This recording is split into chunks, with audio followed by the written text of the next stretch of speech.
La última reforma.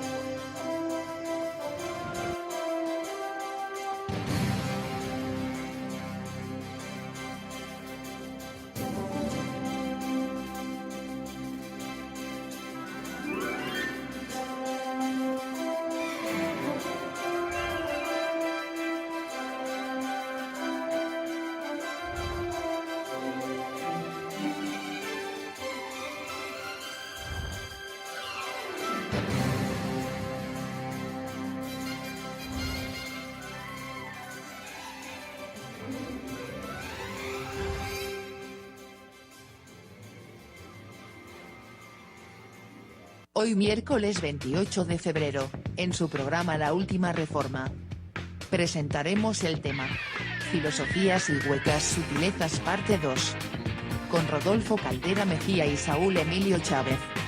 Siempre presentándote perfecto en Cristo. No te conformes con lo que has aprendido hasta hoy, piensa diferente, renueva tu mente. Tu programa La Última Reforma.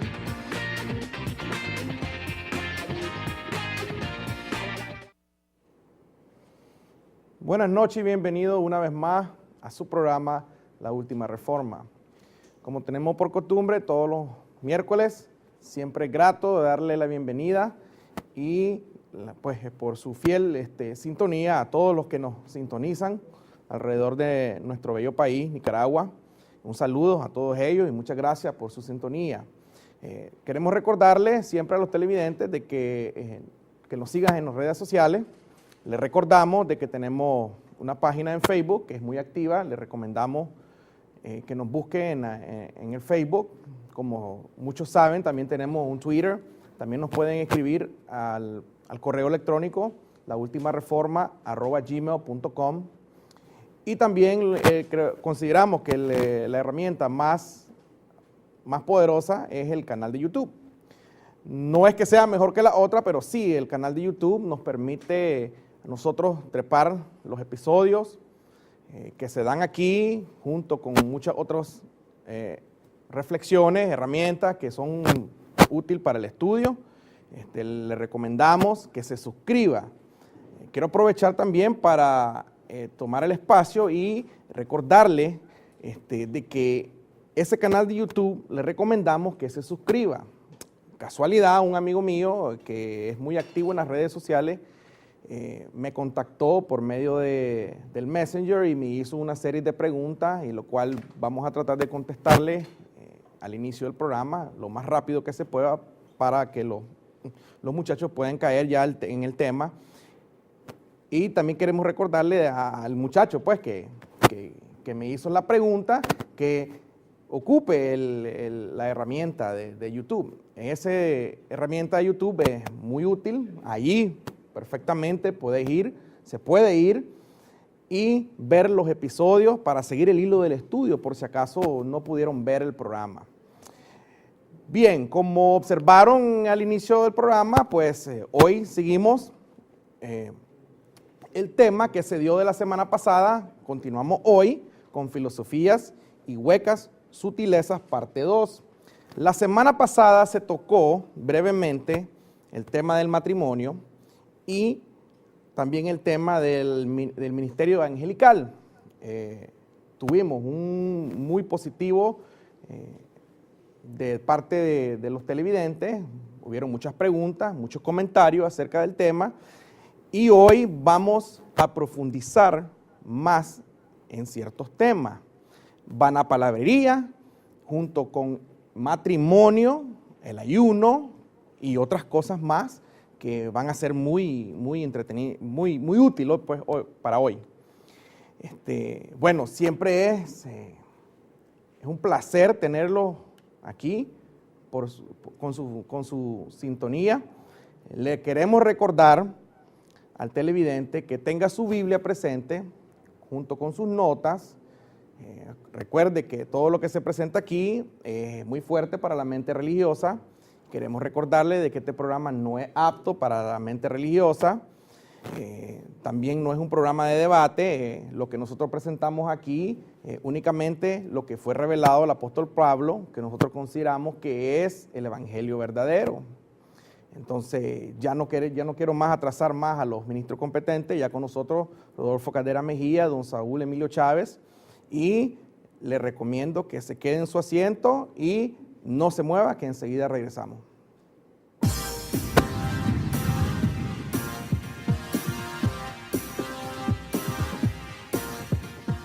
La Última Reforma es un espacio para la reflexión sobre lo revelado al apóstol Pablo. Somos un equipo serio comprometido con el Evangelio de la gracia y la edificación del cuerpo de Cristo. Nuestro compromiso es con la palabra revelada a Pablo, el perito arquitecto. No es un espacio para debates, tampoco un encuentro de oración o consejería espiritual. Los temas compartidos están dirigidos a un creyente maduro, por tanto pueden herir los sentimientos de una mente religiosa. Búscanos en las redes sociales y forma parte de nuestra comunidad. Renueva tu mente, La Última Reforma.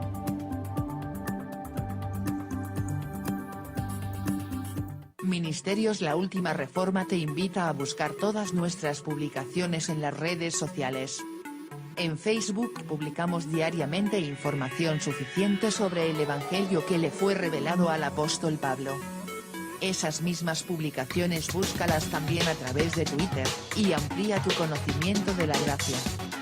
Nuestro canal en YouTube cuenta con todos nuestros programas de televisión y muchos otros más. Y por último nuestro blog, donde encontrarás comentarios más precisos sobre el pensamiento paulino. Piensa diferente. Renueva tu mente. La Última Reforma.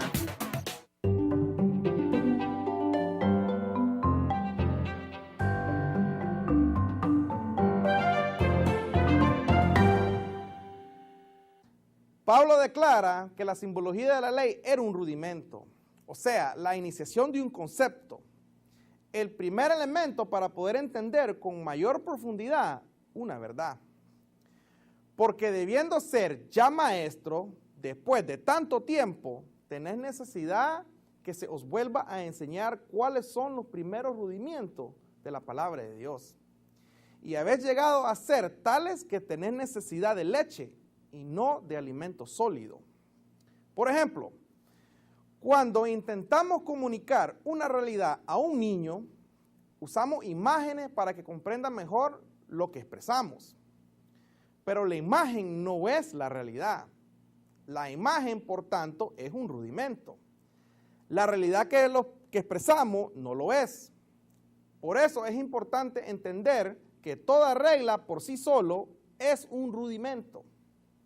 Pues si habéis muerto con Cristo en cuanto a los rudimentos del mundo, ¿por qué, como si viváis en el mundo, os sometéis a los preceptos?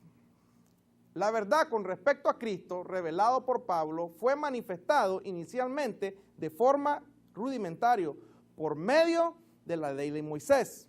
Sin embargo, terminamos entendiendo la realidad de Cristo en nosotros, pero la iglesia hoy continúa viviendo en esos rudimentos, los cuales al final terminan esclavizando. Mas ahora, conociendo a Dios, o más bien siendo conocido por Dios, ¿cómo es que os volvéis de nuevo a los débiles y pobres rudimentos, a los cuales os queréis volver a esclavizar?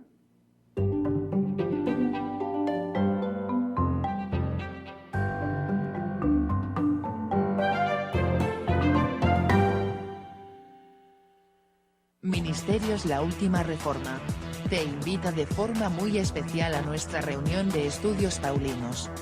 El día jueves 1 de marzo a partir de las 6:30 de la tarde, en el CIES, ubicado de la Rotonda de Cristo Rey 75 varas al sur. Será un placer contar con tu presencia y participación, siempre abordando temas para la edificación de la Iglesia. Tiempo de reformación. Renueva tu mente. Bendecido eres. La Última Reforma.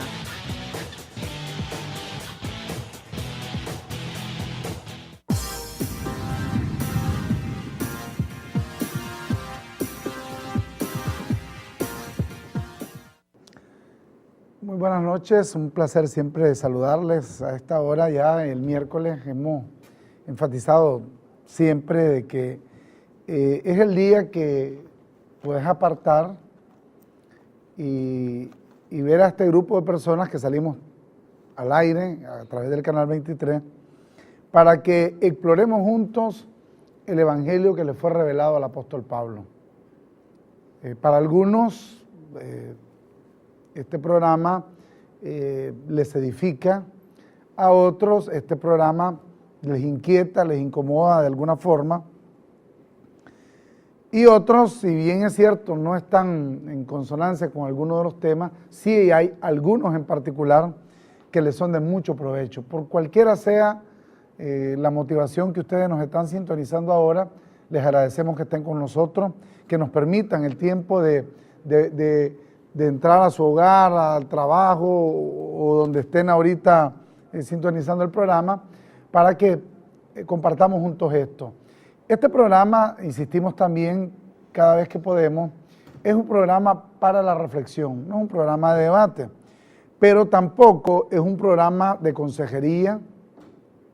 Y decimos esto porque, como anticipamos que vamos a darle continuidad al tema de la hueca, de la filosofía y hueca sutileza del matrimonio, entonces muchos dirán, bueno, nos van a aconsejar.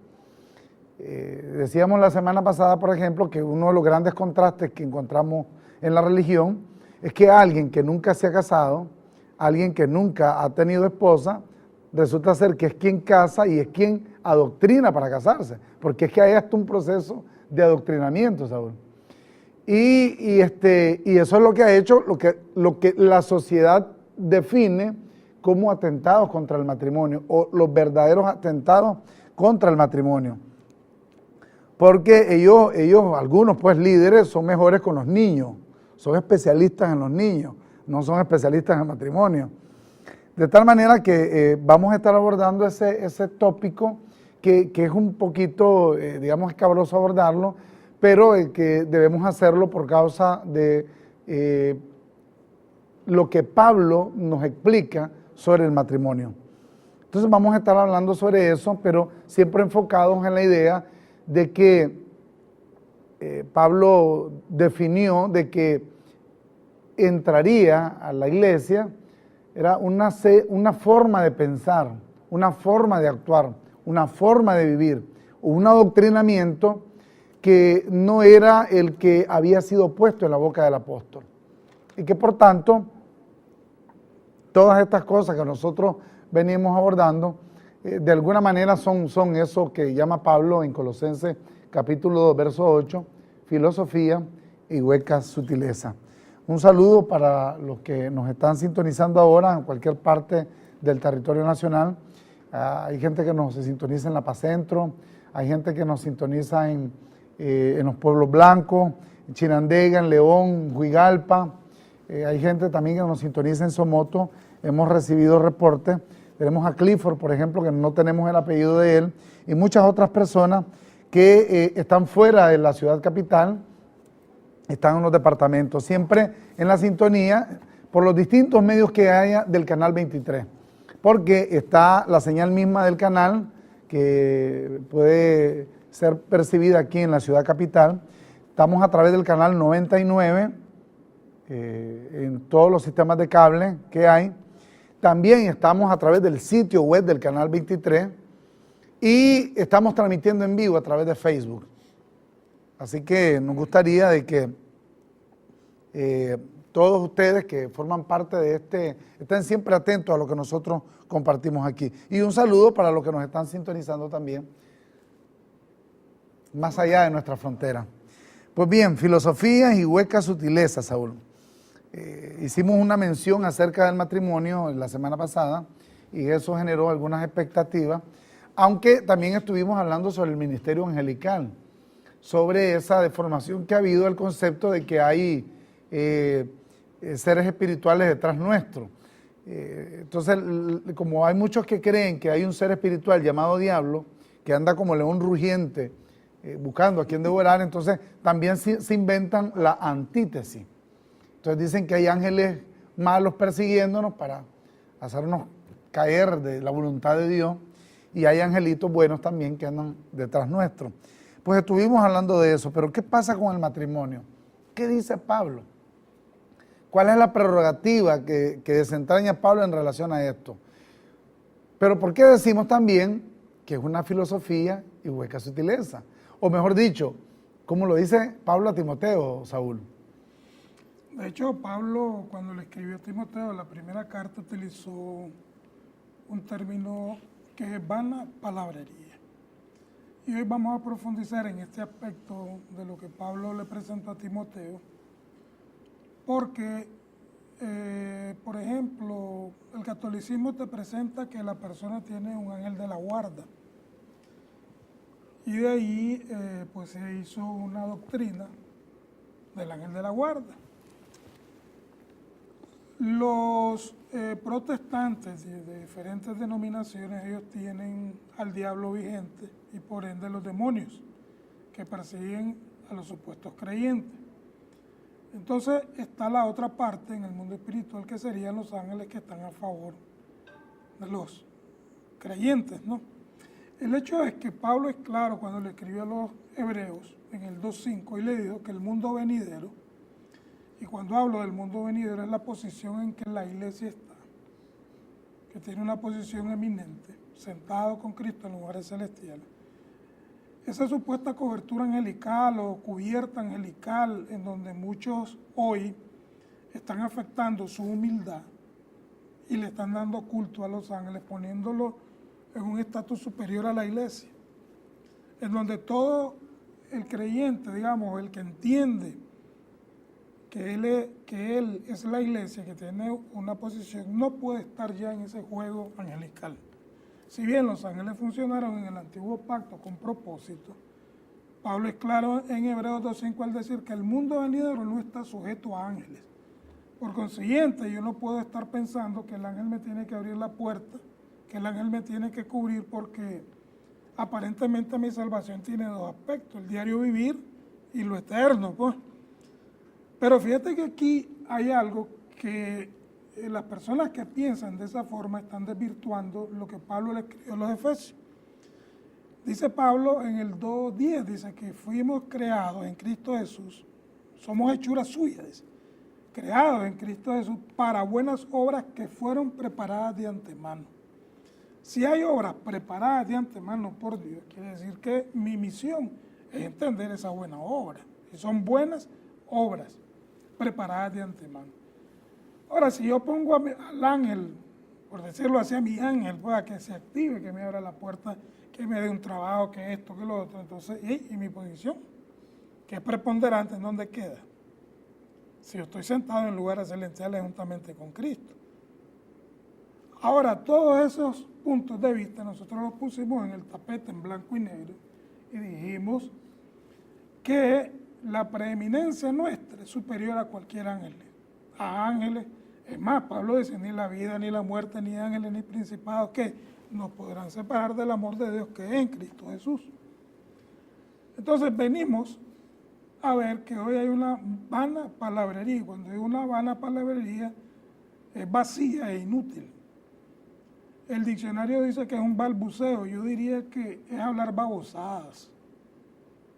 Porque Pablo es claro cuando dice que el que está afectando humildad y duro trato, afectando humildad y culto de los ángeles, está entrometiéndose en lo que no ha visto, vanamente hinchado, ¿por qué? Por su propia mente carnal. Ahora, el hecho de pensar como espiritual es una posición excelente. Todas las cosas están bajo los pies de la iglesia. O sea, la supremacía de la iglesia es única. Pablo le escribe a Timoteo en la primera carta a Rodolfo, en el capítulo 1, en el verso 6, y ahí comienza una buena exhortación para los maduros, para los niños que siempre están en oposición a la sana doctrina, les va a hacer otra vez una bofetada en el rostro. Pero para el maduro, para el que ya tiene el discernimiento ejercitado, los sentidos, ¿verdad?, espirituales ejercitados, esto le va a ser práctico y le va a dar una amplitud en el conocimiento. Dice, de las cuales cosas, desviándose algunos, se apartaron a ¿qué? A vana palabrería, queriendo ser doctores de la ley, sin entender ni lo que hablan ni lo que afirman. pero sabemos que la ley es buena si uno la usa legítimamente, verso 9. Conociendo esto, que la ley no fue dada para el justo, Rodolfo. Entonces yo me pregunto, ¿qué tiene que hacer un reverendo, palabrero, metiéndole ordenanzas y mandamientos a la iglesia? Si para el justo no hay ley. Él vive bajo otra ley, que es la ley de la fe. Y la ley de la fe dice que ese creyente, que es parte del cuerpo, ese está justificado ya. Entonces yo me pongo a pensar, por ejemplo, va a la palabrería. Vos escuchás a un reverendo llamando a alguien al frente, venga y se arrepiente de su pecado, porque para mí usted es pecador. Cuando Cristo hizo todo lo contrario, no le tomó en cuenta a los hombres que sus pecados, plural, pero el palabrero sí le toma en cuenta sus pecados. Entonces, ¿qué es lo que está haciendo? Lo que está haciendo es menospreciando a la iglesia de la posición que tiene, que ya está justificada. Ahora dice, el 9, conociendo esto, que la ley no fue dada para el justo, sino para los transgresores y desobedientes, para los impíos y pecadores, para los irreverentes y profanos, para los parricidas y matricidas, para los homicidas, para los fornicarios, para los sodomitas, para los secuestradores, para los mentirosos y perjuros, y para cuantos se oponga a la sana doctrina. Y baña completamente a los que se oponen a esta palabra. Ahora fíjate, vos sabés que en estos círculos religiosos normalmente siempre están en campañas de salvación y sanidad divina.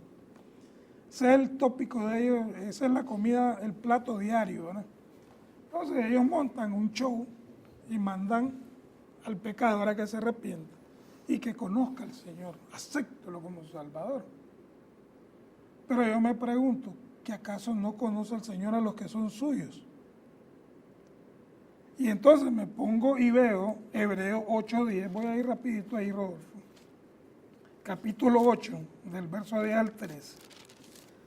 Porque cuando un individuo X, o una mujer, varón, anciano, o joven o niño, llega a uno de estos centros, en donde la vana palabrería fluye, ¿qué es lo que oímos del palabrero? Bueno, venga, conozca al Señor para que el Señor lo inscriba, porque parece que se le perdió la hoja donde estaba inscrito. Se le perdió al Señor la hoja. Entonces, para verlo, recuerda al Señor que lo tiene que inscribir en el libro de la vida, porque se le olvidó al Señor, lo borró al hombre, pues. Ahora, en el capítulo 8, en el verso 10, del 10 al 13, dice Pablo a los hebreos, dice, por lo cual, este es el pacto que haré con la casa de Israel después de aquellos días, dice el Señor, con la iglesia. Porque pondré, dice, mis leyes en la mente de ellos, y sobre su corazón las escribiré, y seré a ellos por Dios, y ellos me serán a mí por pueblo. 11. Y ninguno enseñará a su prójimo, ni ninguno a su hermano, diciendo, conoce al Señor, porque todos me conocerán, desde el menor hasta el mayor. Verso 12. Porque seré propicio a sus injusticias, y nunca más me acordaré de sus pecados, plural, y de sus iniquidades. Verso 13. Al decir nuevo pacto, ha dado por viejo el primero, y lo que se da por viejo y se envejece, está próximo a desaparecer. La pregunta es clara, ¿qué hace un reverendo llamando al arrepentimiento y diciéndole a la persona, conoce al Señor? Si aquí es claro Pablo, ninguno enseñará a su prójimo, ni ninguno a su hermano diciendo, conoce al Señor, porque todos me conocerán, desde el menor hasta el mayor de ellos. En la reflexión que hacíamos en el intermedio, que la hacía Ronald Centeno, él enfocaba el tema del rudimento. El rudimento es el medio, el mecanismo para hacer manifiesta una verdad, pero que el rudimento no lo es en sí. Y hacíamos referencia incluso, utilizándolo como ejemplo, o utilizándolo como analogía, el hecho de cómo se le ministra a un niño. Entonces al niño, para poderlo educar, se le toman ilustraciones, se le toman juguetes, y a través de esos medios se le enseña a los niños verdades superiores. ¿Cuál sería el esquema de seguir siendo niño? Sería el esquema de seguir con el juguete y no entendiendo la realidad. Y eso es lo que Pablo le dice, por ejemplo, a los corintios, en 1 Corintios 3:1. Yo no puedo hablarles a ustedes como espirituales, sino como carnales, como a niños, dice. Pero el que es maduro tiene que trascender.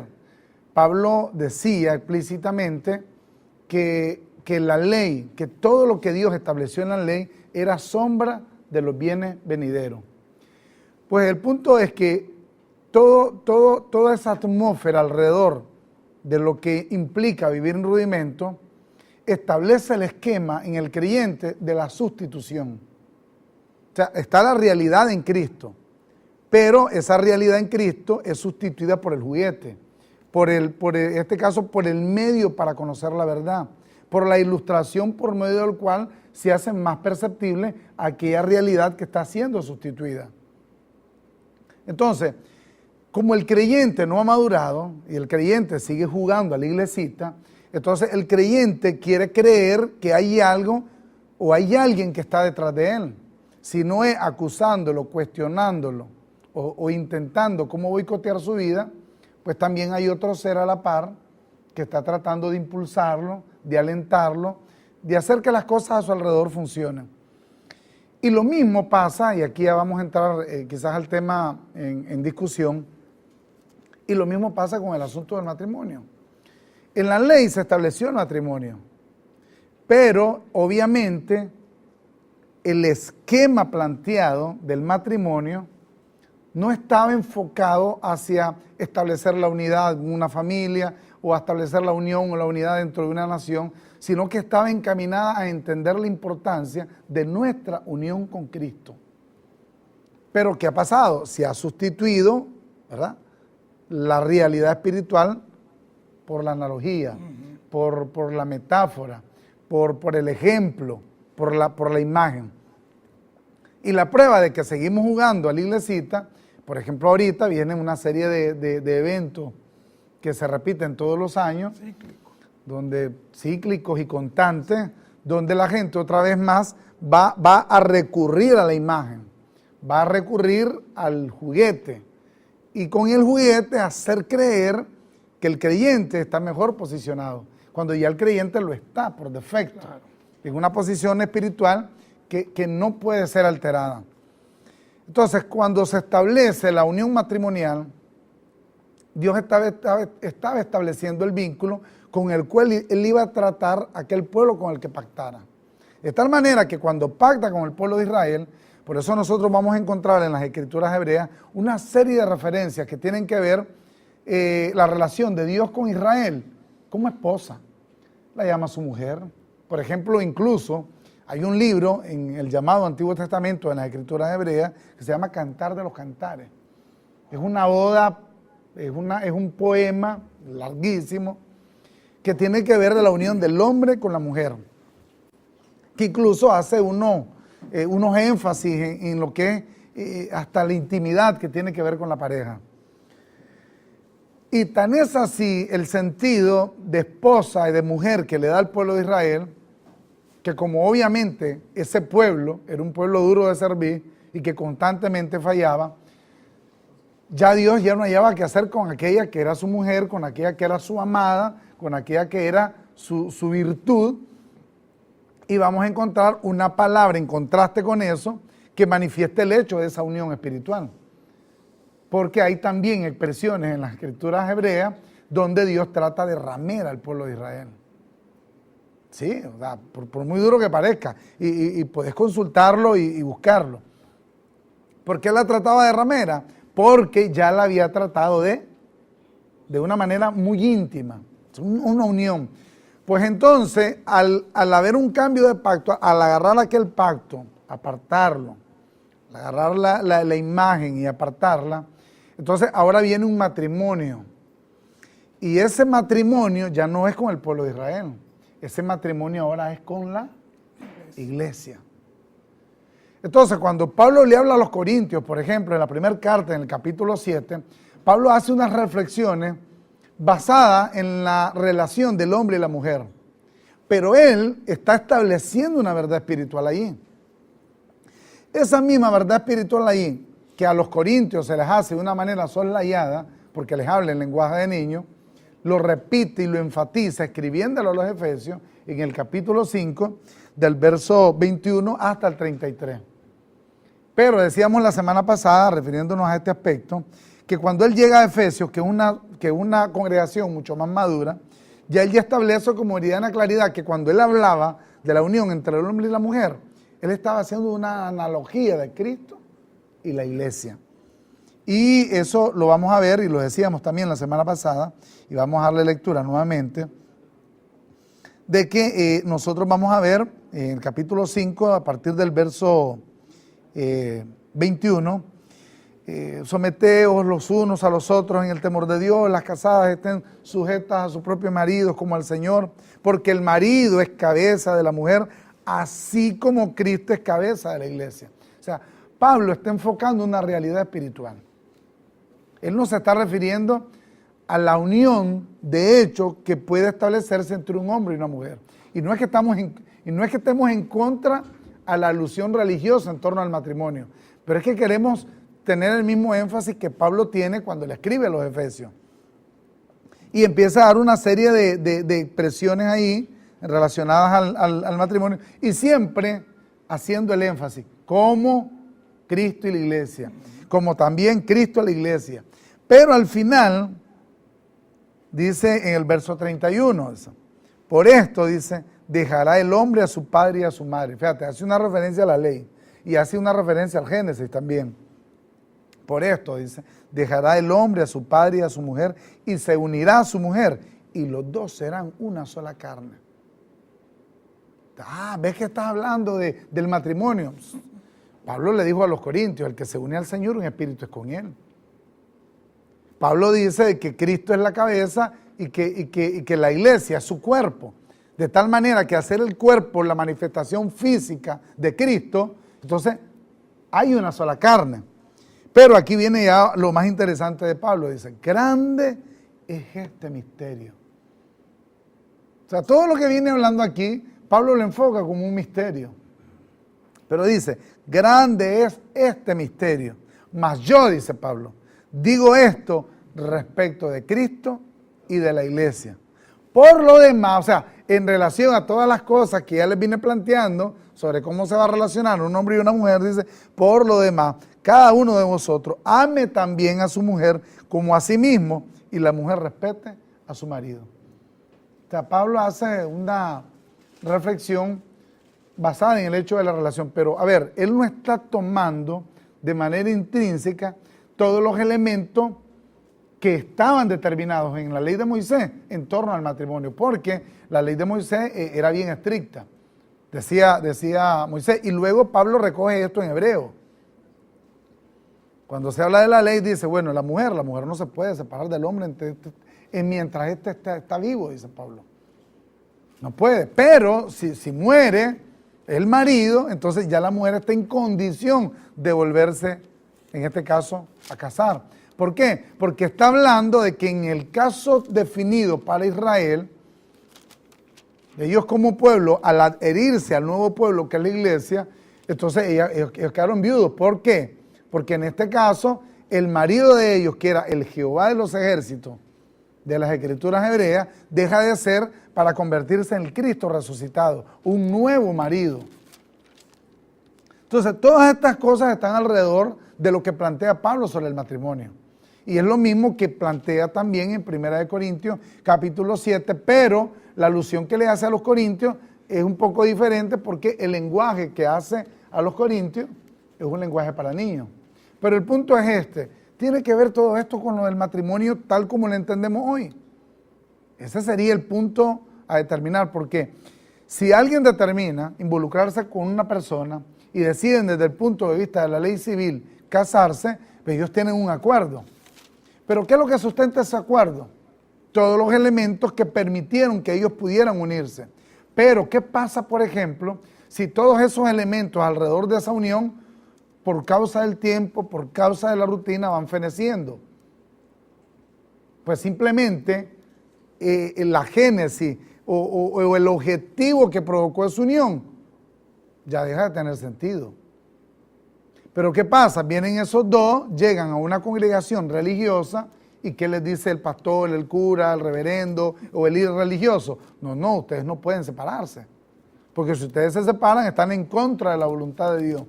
Y sujetan a esas personas a vivir como perros y gatos hasta un tiempo en el cual empiezan a pasar cosas que, por ejemplo, hoy la sociedad se escandaliza. Los feminicidios. El hombre sintiéndose, con más derechos sobre la mujer creyendo de que hay virtud espiritual en aguantar esos embates de consideración masculina. Del macho que se respeta. Del macho que se respeta. Entonces, ¿pero qué pasa? Todos esos elementos son distorsionadores. Fíjate, si a una pareja no se le mete ese ruido religioso, la pareja viviría tranquila, sin problema, confiado, felices en todo el sentido de la palabra. Pero nomás van a una congregación religiosa, ya los meten en iniquidad. Sí. Porque ya le dicen, mira, que vos, viene el que nunca ha tenido mujer, viene y le dice, mira, es que vos tenés que hacer esto con tu marido, y al marido le dice, vos tenés que hacer esto con tu mujer. Entonces empiezan a ponerles reglas a esa relación. Y mira, lo más absurdo del caso es que en el mismo esquema de la sustitución por el rudimento, toda la sacralidad que implica nuestra unión con Cristo se la trasladan a objetos o a situaciones. Entonces dice, oye, el matrimonio es un sacramento. El matrimonio es un elemento de santidad. Hombre, la santidad la tiene el creyente. Y es una santidad imputada, Saúl. Claro. ¿Ve? Porque como Cristo es la cabeza y Cristo es santo, entonces ¿cómo va a ser su mujer, que en este caso es la iglesia? Con su cuerpo. Es su cuerpo. O sea, va a ser santo también. Pero van, por ejemplo, a aquel edificio y dicen, el edificio, ahí está la presencia de Dios, eso es santo. Entonces dicen, esa unión es un sacramento, esa unión es santa. No, el que es santo es ella, el que es santo es él. Entonces esos dos santos tienen que buscar cómo convivir sobre la base del acuerdo y mientras el acuerdo se sostenga, ellos van a ser felices. Pero ¿quién es el que le mete ruido? El religioso. La religión, el líder religioso. Ellos son los que le meten el ruido. Fíjate que vos hablaste de sacramento. Dentro de los 7 sacramentos que tiene la facción religiosa católica, el matrimonio es uno de ellos. Sacramental, dicen ellos, el dogma o el sacramento. Ahora, fíjate, lo que una pareja hace es unirse y ser una sola carne. Decía un buen amigo que decía, bueno, el hombre es la cabeza, ¿verdad?, de la mujer, pero la mujer es la nuca en todo caso. Si la nuca no permite que la cabeza se mueva, va a haber un solo sentido. Entonces, cuando Pablo habla, por ejemplo, dice claramente, por eso dará el hombre a padre y madre, se unirá a su mujer, y los dos serán una sola carne. Está hablando en el mero término carnal. El Código Civil dice que el matrimonio prácticamente era la unión de dos personas, ¿no?, que se ayudan mutuamente y están sujetos a la procreación, ¿no? Pero como vos decís, el religioso lo lleva a un estado sacramental, en donde, por ejemplo, para el catolicismo, yo conocí a una dama que se casó con una persona dentro de ese grupo católico, y como la señora se dio cuenta que no eran compatibles, pidió el divorcio. Entonces, ¿qué es lo que hizo el cura que los casó? Mandar a Roma la petición, imagínate, para que allí el Santo Papa viniera y declarara el matrimonio disuelto, cuando puede hacerlo aquí en la vida civil rapidísimo, pues, de forma unilateral. Pero el problema es la mente cauterizada de las personas, la conciencia de la persona, hasta el punto que los religiosos juegan con las conciencias de las personas y las cauterizan, pues. Mira Pablo cómo le escribe a Timoteo referente a este aspecto, porque mira, por ejemplo, el clero te dice que dentro de los 7 sacramentos el matrimonio es uno de ellos, pero ellos no se casan. Entonces, ¿qué es lo que hacen ellos? Vienen y tocan un campanazo y entonces asumen la abstinencia, que viene a ser una continencia de lo sexual, ¿verdad? Ellos dicen, Pablo estableció en la primera carta a los Corintios, del verso 7 al 10, el don de continencia, y el don de continencia es superior al matrimonio. Esa es la lógica del clero católico. Por consiguiente, el magisterio, vos lo ves que nadie se casa, ninguno de ellos, ni tienen hijos, ni tienen mujer, pero tienen consejería matrimonial y obligan al casamiento a la persona, ¿no? Y luego viene lo otro, la procreación. Imposible que el católico use preservativo. Es imposible. Ahora Pablo viene y añade y le aclara a Timoteo lo siguiente, en el capítulo 4 dice, pero el Espíritu dice claramente que en los postreros tiempos algunos apostatarán de la fe. Si esta gente iba a apostatar de la fe, ¿qué era lo que iban a tener como doctrina? Vana palabrería. Dice, escuchando espíritus engañadores y a doctrinas de demonios. Cuando Pablo habla de espíritus engañadores, está hablando de falsos maestros. ¿Por qué? Porque el siguiente verso lo aclara, ¿verdad? Y dice, doctrinas de demonios. Todo el mundo piensa que los demonios pueden manifestar una doctrina. Eso es imposible, ilógico, irreal, inexistente. Verso 2 dice, por la hipocresía de mentirosos, aquí están los espíritus engañadores, que teniendo cauterizada la conciencia, prohibirán casarse. ¿Cómo le llamamos a esto? Continencia. Luego dice, y mandarán abstenerse de alimentos que Dios creó, que es la otra parte. Están en juego aquí dos sistemas, ¿no? O dos corrientes religiosas. El que manda a abstenerse y el que continencia, con continencias sexuales, y el que manda a abstenerse de alimentos, ayunar. Dice, prohibirán casarse y mandarán a abstenerse de alimentos que Dios creó para que con acción de gracias participasen de ellos los creyentes y los que han conocido la verdad. Quiere decir que una persona que está sometida a un palabrero que lo tenga obligado semana tras semana, día por día, para que él aguante hambre, es un engañador, un mentiroso, un palabrero. Porque a estas alturas la iglesia, repito siempre, la iglesia tiene una posición preponderante. ¿Qué gano yo con estar ayunando? Si eso no cuenta. Para buscar un milagrito y un favor de Dios, la posición que me ha dado es superior a cualquier milagro, Rodolfo.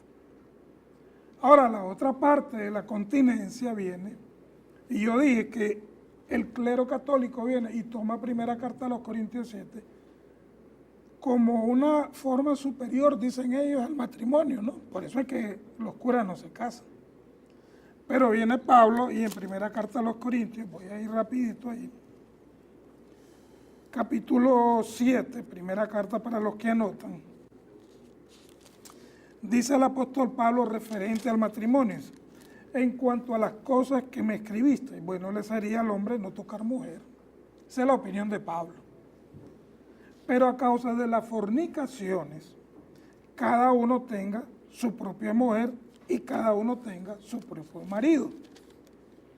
Luego Pablo dice, el marido cumpla con la mujer el deber conyugal. ¿De qué estábamos hablando? ¿De qué hablamos aquí? De la parte sexual, Rodolfo. Claro, con claridad meridiana. Y luego dice, y asimismo la mujer con el marido. O sea que esa es la idea del matrimonio. Se unía un hombre y una mujer, se une un hombre y una mujer, y lo que van a tener es placer, el sexo es placer, dejémonos de cuentos.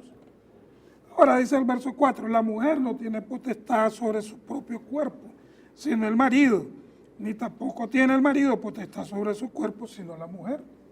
Verso 5, no os neguéis el uno al otro, a no ser por algún tiempo de mutuo consentimiento, para ocuparse sosegadamente en la oración. Y después voy a tocar un punto de la oración. Y volver a juntaros en uno para que no os tiente Satanás. No el diablo, sino esta carne. Y luego dice, a causa de vuestra incontinencia. Verso 6, mas esto digo por vía de concesión, no por mandamiento. Verso 7, vuelve a repetir, quisiera más bien que todos los hombres fuesen como yo, pero cada uno tiene su propio don de Dios, uno a la verdad de un modo y otro de otro. Digo pues a los solteros y a las viudas que bueno les fuera quedarse como yo. Y viene lo importante, verso 9, si no tienen don de continencia, cásense, dice el hombre. Pues es mejor casarse que estarse quemando. Ahora vos ves a los curas, esos están achicharrados ya, no están quemándose, porque en vez de hacer el buen uso, de tener una relación en una pasión ordenada, que es lo que, a qué han, más bien, a qué se han tirado ellos, en donde todo ese estatus de supuesta abstinencia los ha llevado, ¿a qué? A la pedofilia. Cuanta víctima ellos encuentran, como decimos en nicaragüense, se la llevan en el saco. Entonces, ¿qué vemos? Que todo esto que estos hombres presentan es una vana palabrería. Y voy a remarcar con primera carta a Timoteo, capítulo 3. Fíjate que uno de los detalles, digamos, dentro de esta vana palabrería es que estos hombres llegan a ser obispos, cardenales, etcétera, etcétera.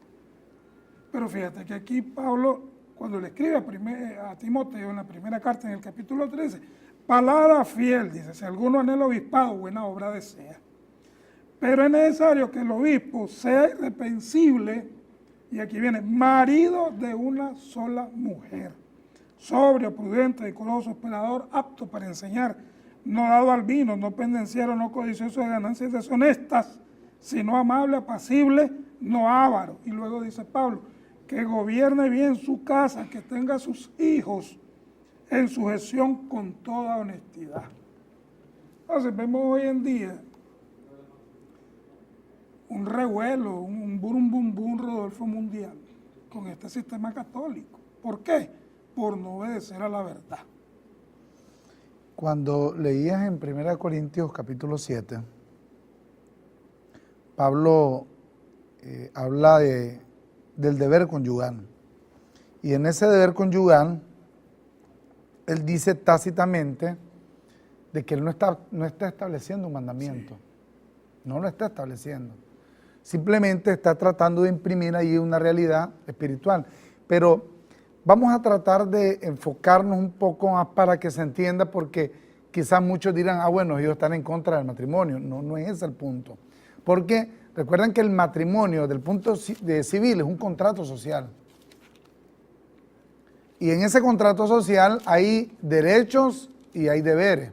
Y en este caso se estableció el matrimonio civil porque precisamente el Estado se dio cuenta, por interdicto de la ley, de que alguien debía responsabilizarse y que una vez un hombre y una mujer se unen, que qué pasaba con los derechos de los hijos que procrearan. Si bien es cierto, tiene una enorme influencia religiosa, ya con el tiempo, en el nuevo derecho o en el derecho moderno, ya las cosas ya han venido cambiando radicalmente.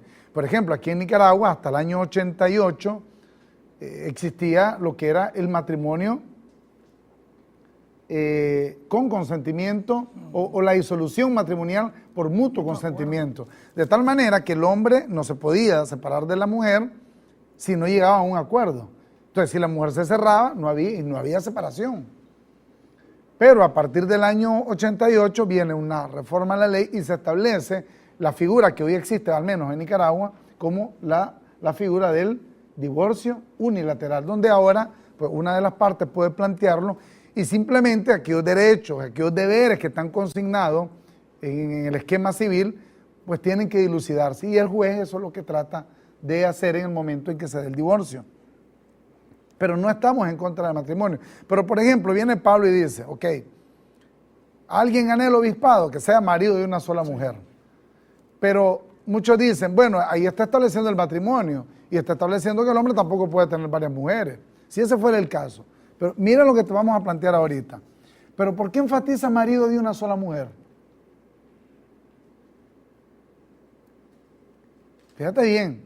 Quiere decir que Pablo inherentemente sabía que en el medio y en el entorno en que estaba, había maridos que tenían varias mujeres. Y van a decir, pero este es un hecho bochornoso lo que ustedes están diciendo.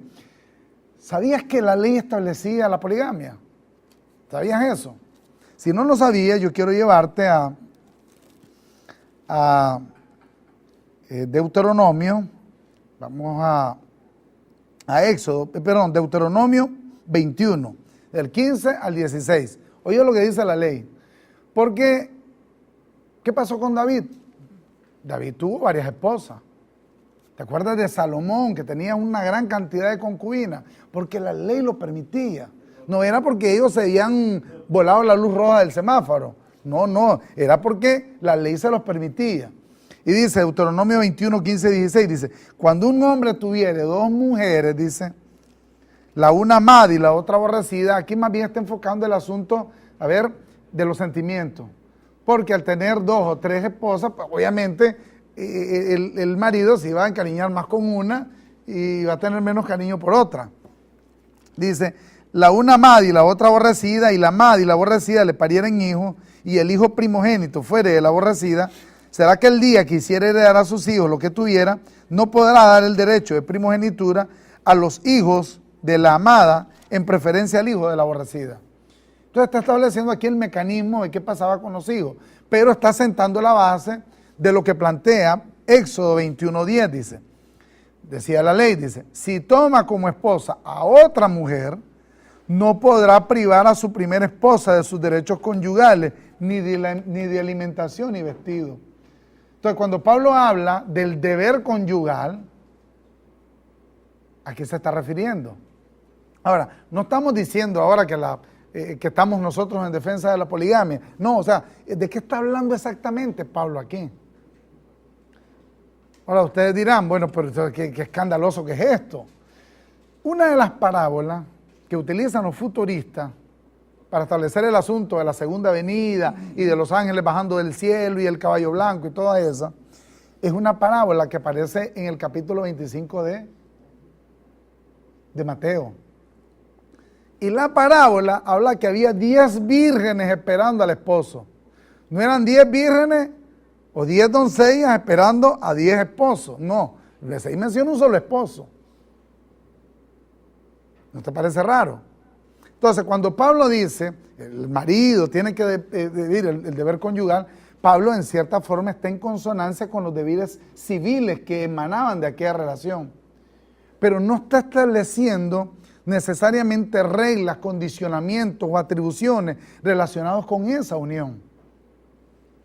¿Por qué se da tanto escándalo, por ejemplo, con el asunto de los homosexuales? Dicen los homosexuales, nosotros queremos casarnos porque la ley es civil.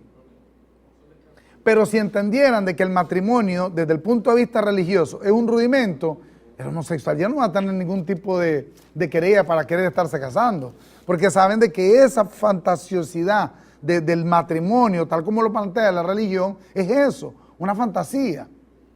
O sea, porque vienen y se arrogan el derecho de decir que lo que Dios unió no lo separe el hombre. Que porque estuvo el cura ahí de en medio, eso lo hace sacrosanto. Que porque estuvo el pastor ahí de por medio, eso lo hace sacrosanto. No, lo que hace el vínculo establecido ahí, un derecho y una obligación, es la ley civil. Entonces, eso sí lo establece. Porque también la ley regula lo que llaman la unión de hecho estable. Es decir, que para el Estado no es necesario que haya un papelito que diga, se casaron. ¿Ven? Sino que simplemente se da la unión, de ahí se emanan derechos y se emanan obligaciones, y eso tiene que respetarse. Pero esa idea de ir, por ejemplo, con un velo, y que una vez de que se les hizo y se les impuso la bendición, ya eso ya no puede cambiarse, ya eso no puede alterarse. Y la única manera en que eso puede cambiarse es que uno de los dos muera, llevando a las personas en esa unión una carga insoportable. Alguien me preguntaba una vez, pero ¿y vos qué opinás de la enorme tasa de divorcio? Bueno, si la gente no se casara, no hubiera divorcio. Sí. Sencillo. Pero como la gente se casa y la presión religiosa, y eso es básicamente lo que provoca.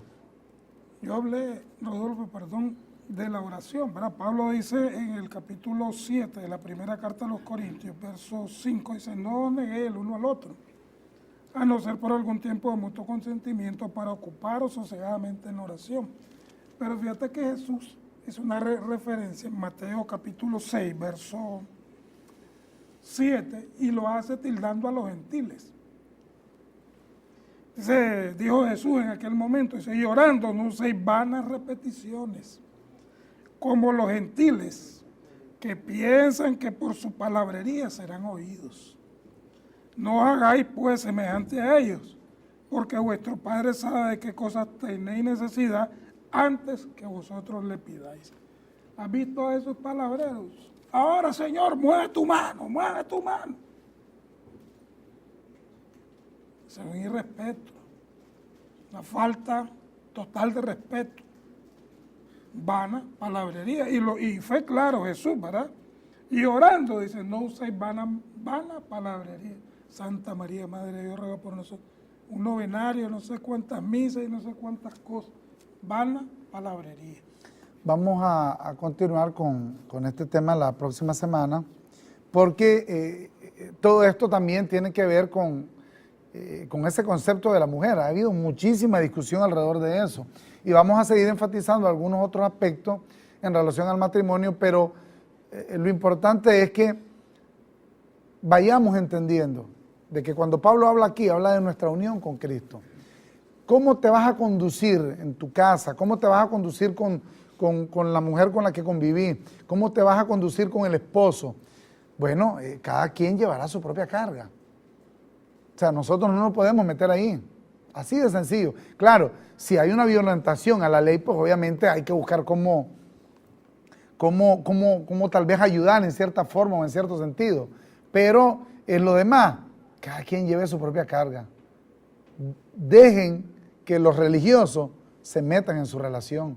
Dejen que los palabreros se metan en su relación. Tenemos una reunión el día de mañana. Nos despedimos. Pasen muy buenas noches.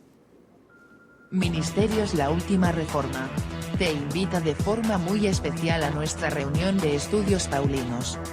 El día jueves 1 de marzo a partir de las 6:30 de la tarde, en el CIES, ubicado de la Rotonda de Cristo Rey 75 varas al sur.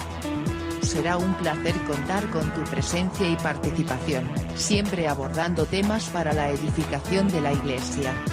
Tiempo de reformación. Renueva tu mente. Bendecido eres. La Última Reforma.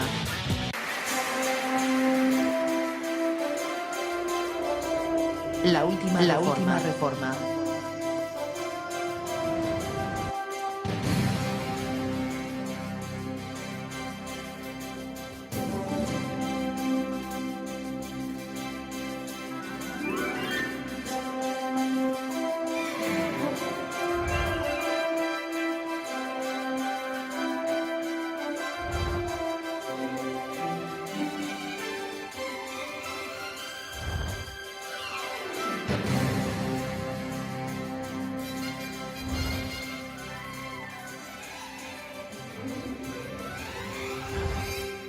Estás viendo CDNN Canal 23 con programación informativa.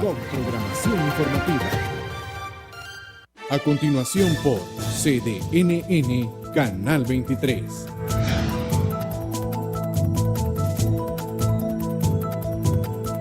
Solo por CDNN Canal 23.